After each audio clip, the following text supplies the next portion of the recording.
మీ పిల్లల్ని గురుకులాలలో చదివిస్తా అనుకునే తల్లిదండ్రులకు మంచి శుభవార్త. గురుకుల ఎంట్రన్స్ ఎగ్జామ్ డేట్స్ అనౌన్స్ అయినాయి. జనవరి 21 వరకు ఆన్లైన్ లో అప్లై చేసుకోవచ్చు. ఆల్రెడీ అప్లికేషన్లు నడుస్తా ఉన్నాయి. ఫిబ్రవరి 21 తారీఖు రోజు మనకి ఎగ్జామ్ ఉంటుంది. ప్రస్తుతం 4వ తరగతి చదువుతున్నటువంటి వాళ్లకు అన్ని గురుకులాలలో అండ్ 5, 6, 7, 8, 9 చదువుతున్నటువంటి వాళ్లకు కొన్ని గురుకులాలలో అంటే 3 గురుకులాలలో ఈ నోటిఫికేషన్ అనేది విడుదలైంది. ఎగ్జామ్ ఫీజు కేవలం 100 రూపాయలు మాత్రమే. అన్ని గురుకులాలకు ఒకటే ఎంట్రన్స్ ఎగ్జామ్ ఉంటుంది, సపరేట్ గా ఏముండదు. ఈ ఎగ్జామ్ ద్వారానే అన్ని గురుకులాలలో సీట్స్ అలాట్ చేస్తారు. మీరు దగ్గరలో ఉన్నటువంటి మీ సేవా కేంద్రాలకు గానీ ఆన్లైన్ సెంటర్ గానీ వెళ్లి ఈ అప్లికేషన్ అనేది చేసుకోవచ్చు.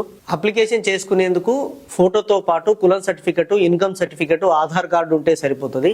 ఇన్కమ్ గ్రామీణ ప్రాంతాల వాళ్లకు 1,50,000, పట్టణ ప్రాంతాల వాళ్లకు 2 లక్షల లోపు ఇన్కమ్ ఉండాలి. ఈ ప్రవేశ పరీక్ష ఫిబ్రవరి 22 తారీఖు రోజు పొద్దున 11 గంటల నుంచి మధ్యాహ్నం 1 గంట వరకు జరుగుతుంది. మీ పిల్లలకు సీట్ వస్తుందా రాదా అనే విషయాన్ని పక్కన పెట్టి ఖచ్చితంగా అప్లికేషన్ చేయించి ఒక కొత్త ప్రదేశంలో కొత్త రకమైనటువంటి పరీక్ష రాయించడం వల్ల కాంపిటేటివ్ ఎగ్జామ్ అంటే ఎలా ఉంటుందో పిల్లవాళ్ళకు తెలుస్తుంది. కాబట్టి తల్లిదండ్రులందరూ ఈ పరీక్ష కోసం అప్లై చేసి ఖచ్చితంగా ఎగ్జామ్ రాయించండి. ఈ విషయాన్ని మీ మిత్రులందరికీ షేర్ చేయండి. ఇలాంటి అప్డేట్స్ కోసం ఫాలో అవ్వండి.